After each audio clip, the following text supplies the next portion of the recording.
8 Shortcuts to Desire and Motivation.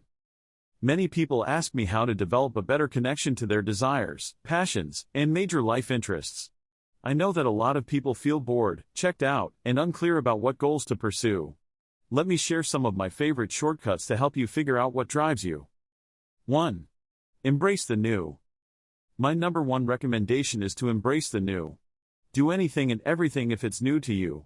The benefit is that you'll give your brain a lot of experiences to compare and contrast.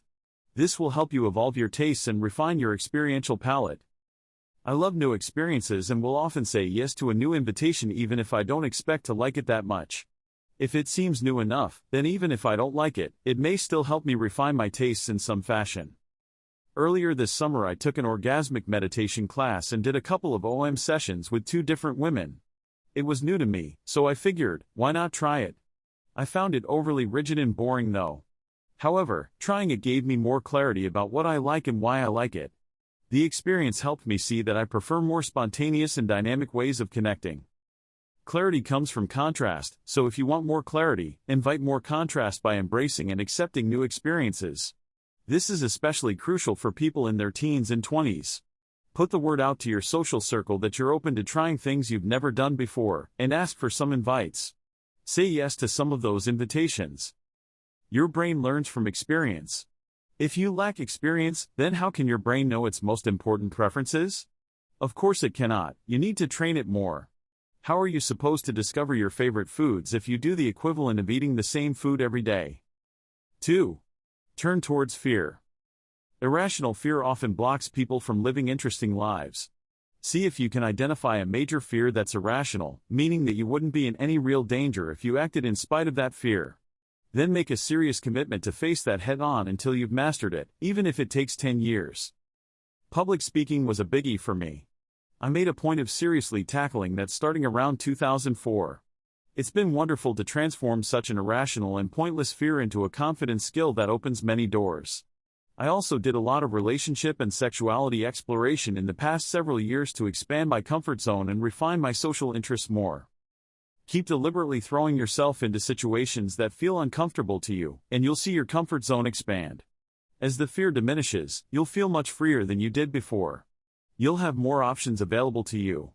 You won't have to decline something just because you're afraid of it.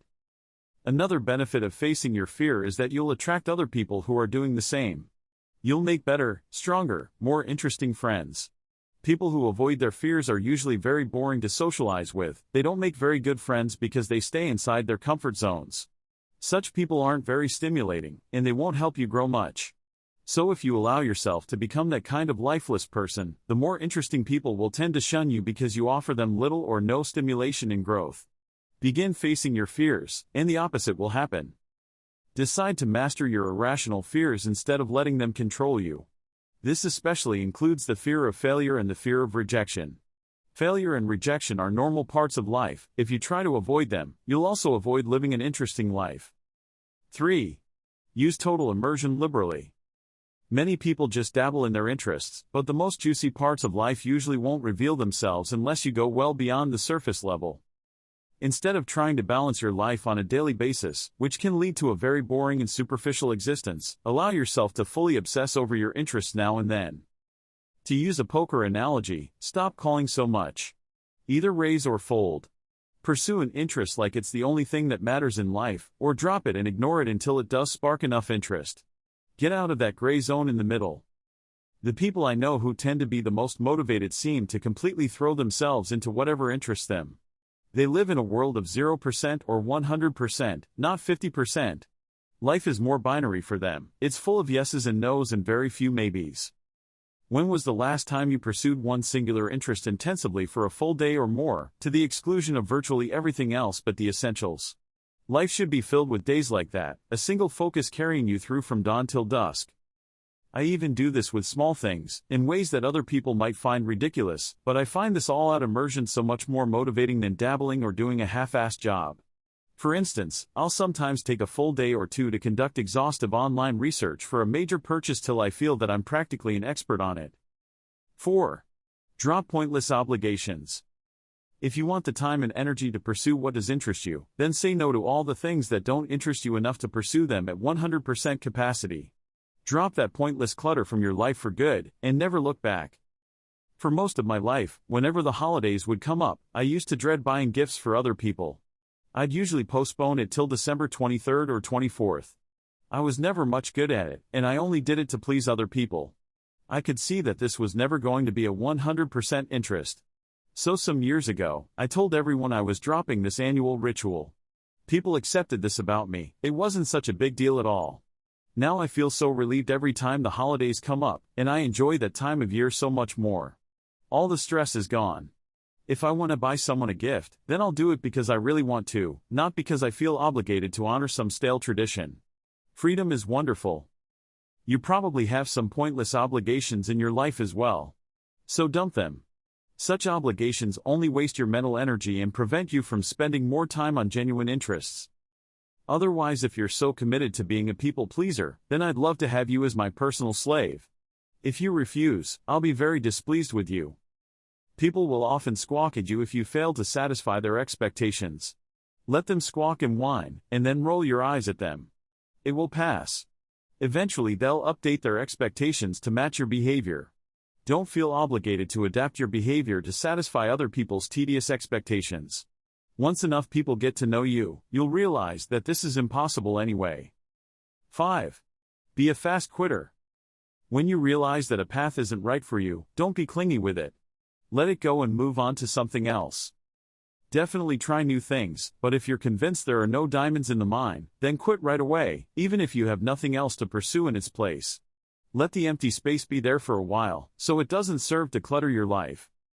There are so many interesting things to try in life that if you don't learn to be a fast quitter, you're going to get bogged down in long, drawn-out obligations that run you in circles. Cut your losses early and cheaply. You're going to make mistakes. You'll buy the wrong item, date the wrong person, eat the wrong food, and accept the wrong job. That's part of life. When you experience the wrongness, take corrective action quickly. Don't play mind games with yourself by pretending you like something that just bores or frustrates you. 6. Take real vacations. Give yourself regular resets by taking vacations. Completely disconnect from your old routine. Let your mind wander in different directions. Give yourself input that you aren't used to. A real vacation is at least a week, ideally 10 days minimum. It usually takes a few days to fully center yourself in a new location and to stop dwelling on unfinished items you left behind. On Tuesday night I returned from a 2-week trip to Toronto. I wrote a blog post and a newsletter early in the trip, but otherwise it was purely a vacation. My girlfriend and I spent a day at the Royal Ontario Museum. The Pompeii exhibit was delightful, went boating with friends on Lake Ontario around the Toronto Islands, saw 3 plays and 4 movies, hosted a games night, explored a fort from the War of 1812, and attended an all-day vegan food festival. When I got back, I felt super motivated to throw myself into projects. It's hard not to keep working even after putting in a 12-hour day now. My motivation for action is surging. Near the end of a long enough vacation, you'll start feeling impatient and eager to get back to something productive. Part of you wants to work. The vacation provides time for this pressure to build. Then when you return, it can act like a coiled spring and send you into super high motivation for action. But if you never take extended breaks, you'll eventually find yourself wallowing in the gray zone of low motivation. Very little will seem interesting to you. That's when you know it's time to invite some fresh stimulation. What if budget is a concern? That's never a real barrier unless you insist on making it one. Some of the most interesting travelers I've met have been traveling while almost completely broke, usually by couch surfing and sharing rides with people. Or traveling by bike or on foot. They realized that financial lack was just a feeble excuse, and that running out of money is no big deal anyway. None of them have starved to death. In fact, some had funny stories of sleeping in parks and such, which actually made them much more interesting to be around, a lot more interesting than those who hide behind their finances to avoid stretching themselves. 7. Switch modes. If you're feeling uncertain in one part of your life, you can shift your focus to a different part of your life where you have more clarity. Use full immersion in the clearer area, and let the uncertain areas slide for a while. For instance, if you're confused about your career or financial possibilities, try focusing on something completely different such as your health, especially if you have more obvious paths to improvement there. I do this mode shifting many times each year, and it does wonders for me. When I'm uncertain about my social life, I immerse myself in my business. When I'm uncertain about my business, I immerse myself in health and lifestyle explorations. This keeps me from feeling stuck for too long. Forcing yourself to move forward when clarity is lacking can be very unproductive. But you may be able to make rapid progress by shifting your focus to another area, especially towards something you've been avoiding, like decluttering and organizing your home, dealing with your relationship issues, or getting all of your past tax filings up to date. What often happens is that this clarity and momentum eventually spills over into the previously blocked area, and you turn back to that area when the timing is finally right. Work and school don't have to be the central focus of your life. It can be wonderful to spend a month or longer delving into a different aspect of life with little or no attention paid to work. I think it's helpful to adopt a broader definition of productivity. You can be productive by creating value for yourself or for others. This doesn't have to happen through traditional work and business, though. One thing I really love about my lifestyle is that I have the freedom to spend a significant amount of time each year, even most of any given year, if I so desire, focusing on non-work pursuits. I also picked a career path that allows me to transform many otherwise personal pursuits into articles and lessons that provide value for others.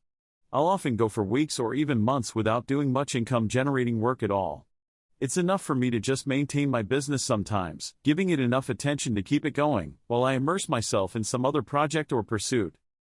The urge to produce output for others as well as the desire to earn money can be very strong, but it's important to honor those times when you'd be better served by focusing on other aspects of your life, like your health, your relationships, or new explorations. This is especially important when you feel blocked or stuck in some other area. 8. Stop making a big deal out of uncertainty. My final tip is basic patience. I get a lot of emails from people in their 20s who seem to be spazzing out about their uncertainty. They're troubled that they don't know what to do with their lives yet, as if this is something they should know with total clarity at that age. Personally, I think it's ridiculous to expect people in their 20s to have high clarity about what they'd like to be doing with their lives. It's usually the parents or peers that put this kind of pressure on younger people to decide now, and to somehow make the right decision. You should know that I also get emails from people in their 30s and 40s who felt pushed into premature clarity, and they're suffering for it. They end up stuck in a boring job with a boring social life and little drive and motivation to change. If they're lucky, they'll eventually snap out of it and go explore for a while. How many more options do you have available today that your parents or grandparents didn't have when they were your age? How many career and lifestyle possibilities didn't even exist for them at that age? Did they have the ability to create an online business or live as a digital nomad? Their choices were much simpler since they had fewer career options, fewer relationship options, less access to information, less mobility, and less empowering technology. So it makes perfect sense that they might be completely out of touch with the confusion of today's 20-somethings, who are growing up in a completely different world of endless possibilities and no easy way of filtering through them all. Consequently, you can't apply the same rules your parents and grandparents did and expect them to work for you. Their world is gone. I think your 20s should be all about exploration and experimentation. It's a great time to expand and extend yourself in many different directions. Try lots and lots of new things. Start facing your biggest fears. Invest heavily in self-development. Keep going from one magnificent obsession to another. Don't force yourself to commit prematurely. I think it's perfectly fine to be uncertain. I'm 44, and I still go through periods of uncertainty about what to do or experience next. Even when I do feel certain, I'm sometimes wrong about it.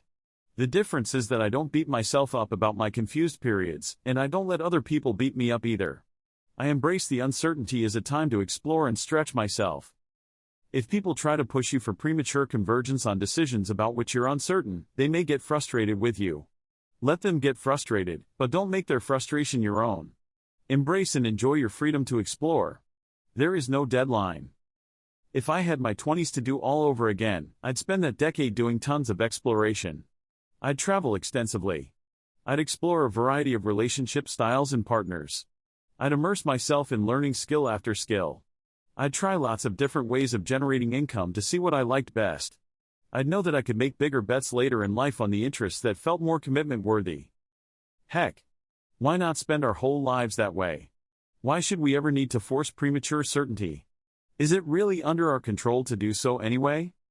When all else fails, why not simply embrace and accept uncertainty? Other people may have an issue with that, but why should you? How many times in history have people been certain about something utterly wrong, provably false, or deeply unethical? How many lives could have been spared and mistakes avoided if someone simply allowed their mental locking mechanism to float a while longer? Being uncertain isn't a problem, unless you turn it into one. The most interesting movies are the ones where you have no idea what will happen next. Perhaps the most interesting lives are often like that too.